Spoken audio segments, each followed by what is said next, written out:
Welcome to Module 4, Roles and Responsibilities. In this segment, we will explore how every individual within the Asian Disaster Preparedness Center plays a vital part in upholding our ethical commitments. This module covers the specific duties assigned to various groups within ADPC to uphold our anti-fraud and anti-bribery standards. It highlights the collective responsibility we all share in maintaining integrity. We will look at what is expected of you, as well as the obligations of our management team, to ensure our daily operations remain transparent and accountable. Welcome to Module 4, Fraud and Bribery Risk Areas.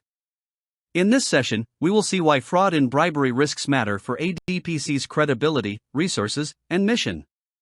We will identify where these risks most often occur, including procurement, recruitment, projects and grants, travel and DSA, assets and IT, and third-party engagements. We will highlight common red flags and vulnerabilities, and explain how ADPC prevents, detects, and responds to fraud and bribery through clear policies and controls. You will also learn your role, whether you are staff, a manager, or a partner, in managing fraud risks. We will end with an interactive risk hotspot map to help you recognize risks and choose the right actions in real situations. Let's get started. Procurement is one of the most risk-prone areas in any organization. Risks can appear in many ways. Sometimes suppliers may collude or manipulate bids. Sometimes personal relationships can influence vendor selection. Gifts, hospitality, or kickbacks may be offered to affect decisions. In other cases, invoices may be inflated or goods and services may not be delivered as claimed. So how does ADPC deal with these risks? First, ADPC follows competitive procurement procedures and separates responsibilities so that no single person controls the entire process. This reduces the chance of manipulation. Second, all conflicts of interest must be declared. Transparency protects both the individual and the organization. Third, ADPC conducts due diligence and eligibility checks before engaging vendors to ensure they are legitimate and qualified. Fourth, ADPC applies zero tolerance for gifts, hospitality, or inducements that could influence decisions. Finally, internal audits and post-procurement reviews help detect irregularities and strengthen accountability. In procurement, fairness, transparency, and integrity are essential to protecting ADPC's resources and reputation. Recruitment is the entry point to the organization, and integrity must start here. Risks in recruitment may include fake academic or professional qualifications, favoritism or nepotism, and attempts to influence hiring or contract renewal through bribery or personal pressure. To manage these risks, ADPC takes several important steps. First, academic and professional credentials are verified to ensure that candidates meet the required standards and that qualifications are genuine.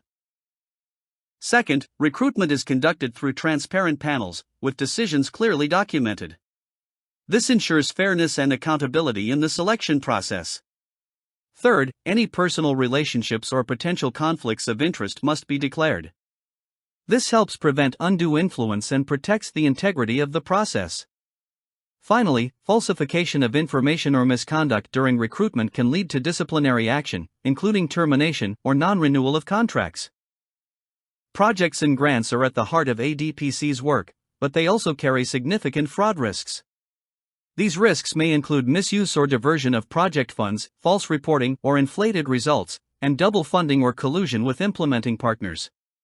To manage these risks, ADPC takes a structured and preventive approach. First, fraud risk is assessed during the project design stage. This helps identify vulnerabilities early and build controls into the project from the start. Second, projects are guided by clear budgets, defined deliverables, and monitoring plans. This makes it easier to track progress and spot inconsistencies. Third, ADPC conducts due diligence on implementing partners and subgrantees to ensure they have the capacity and integrity to manage funds responsibly. Finally, financial and program audits are used to verify expenditures, outputs, and compliance with agreements. Travel, DSA, assets, and IT are part of our daily operations, and that is exactly why they carry real fraud risks. These risks can include claiming personal expenses as official travel, inflating DSA, or submitting false travel claims, misuse or theft of organizational assets, and unauthorized access to IT systems or manipulation of data.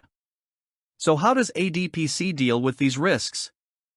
First, ADPC has clear travel and DSA rules, and all claims must be supported by proper documentation. This ensures transparency and consistency. Second, travel claims are subject to approval and verification. This helps confirm that expenses are legitimate and in line with policy.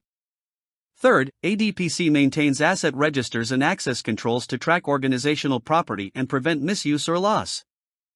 Overall, the information security policy sets clear responsibilities for system access, data protection, and user accountability.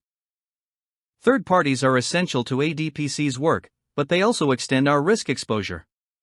Risks may arise when vendors, consultants, or partners engage in bribery, when partner misconduct damages ADPC's reputation, or when subgrantees have weak internal controls. To manage these risks, ADPC applies clear and firm measures. First, all contracts include anti-fraud and anti-bribery clauses. This sets clear expectations and legal obligations from the start.